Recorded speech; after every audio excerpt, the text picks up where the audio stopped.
வட்டார போக்குவரத்து அலுவலகங்கள் மற்றும் மோட்டார் வாகன ஆய்வாளர் அலுவலகங்களில் ஓட்டுநர் தேர்வு நடத்துவதற்கான வாகனங்களை முதலமைச்சர் மு.க.ஸ்டாலின் கொடியசைத்து தொடங்கி வைத்தார். சென்னை தலைமைச் செயலகத்தில் நடைபெற்ற இதற்கான நிகழ்ச்சியில் 6,25,00,000 மதிப்புள்ள 145 இலகு ரக மோட்டார் கார் வாகனங்களை முதலமைச்சர் மு.க.ஸ்டாலின் தொடங்கி வைத்தார். இதேபோல ஊரக வளர்ச்சி மற்றும் ஊராட்சித்துறை சார்பில் பல்வேறு திட்டத்தின் கீழ் கட்டப்பட்டுள்ள கட்டடங்களை சென்னை தலைமைச் செயலகத்தில் முதலமைச்சர் மு.க.ஸ்டாலின் காணொலி காட்சி வாயிலாக திறந்து வைத்தார்.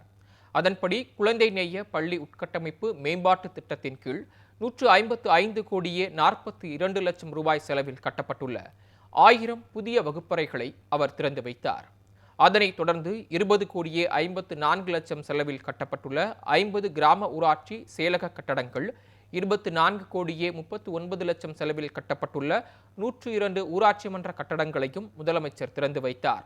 மேலும் 15,46 லட்சம் செலவில் புதிதாக கட்டப்பட்டுள்ள 5 ஊராட்சி ஒன்றிய அலுவலக கட்டடங்களையும் முதலமைச்சர் திறந்து வைத்தார்.